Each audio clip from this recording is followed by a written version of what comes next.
me, I think I could do like Trump. We can make the world great again. And if you can get with that kind of attitude, maybe we can put a real X on Mr. Death's forehead, because the snake of war is slithering all over Europe. And man, it was a 60-mile snake, I heard. That's not good. But the Lion of Zion has roared, and Mickey and Minnie are fed up. It's been a world of festering fears and tears far too long, and they say it's no more, because we can let our perfect love cast out fear. We got to put some light on the subject, and if we're willing to do that, then we can stand still and see the salvation of love and start doing some things a little bit differently in order to survive. The just will live by the faith of prophecy, because Christ said that concerning prophecy, that unless these days were cut short, Matthew 24:22 is true, that unless that happened, no flesh could survive, none at all. Days exactly as days of Noah, days where there would be no fish, no birds, no man, nobody left. Zephaniah 1:1, total death of the world. Isaiah 24, the earth in pieces. So anyways, the good news is these days can cut short. So what do we need? We need to make this world great again. We need a psychological weapon, just as Donald Trump was saying yesterday.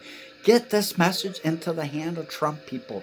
This is the psychological weapon he needs and the world needs. He's a smart man about this, and I'm telling you, I'm putting on my happy face, because Gregory Rasputin prophesied to the Russian people for World War III, and they know he was crazy accurate in his prophesying. He prophesied not only his own death and when, but the timing of the whole family of Nicholas and Alexandria and who would kill them.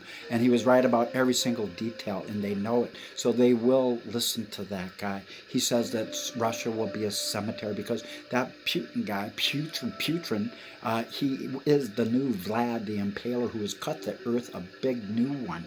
And it is prophesied a rocket war. Book of Zephaniah predicts that people's eyeballs will consume away in their sockets, their tongue consumed away in their mouth, and their flesh consume away and drop before it has a chance to hit the ground in the ash. And that's 3,000 years before thermonuclear war was even developed.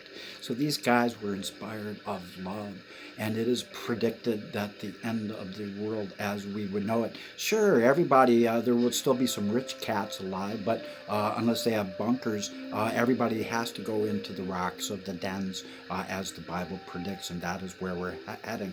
The battle of slaughter would be ahead, over 1 million people dead in just one battle. And this is unlike any war that has ever been.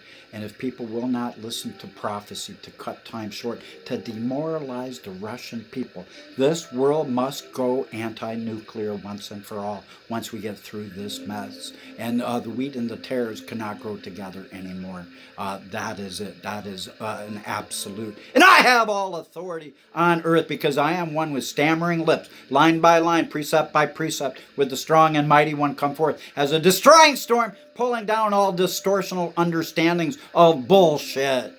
And it's time to listen to the voice of love, unless these days are cut short by prophecy. So I challenge you, please, I beg of you, listen to the prophecies of Gregory Rasputin to Russia, because he will be able to reach their hearts, because he tells them that the cat, the bad cat, the cat of abomination, he would chase the rats. But when they finally believed prophecy, not only of him, but the other Bible prophets, that then they would become the mice who could eat the cat. But people, you got to realize the Bible is true. Isaiah 4 predicts so much death that fairly quickly there will be 7 women will have to take 1 man, because so few men would be left alive. And Rasputin would have loved that. He was like Muhammad. Let's just say he was a little bit amorous. But one thing's for sure, we have all forgotten the utter gospel truth that there is no good man, no, not even one. And until we make that our religion, we're never going to get along in this here world. But we need to come to some understandings that it's time that the Lord is speaking to all those with ears to hear. And if you don't have ears to hear, people, their guillotines are coming. And that is a fact too. That is foretold, and I believe. Do you believe anything? Does the Bible have any meaning?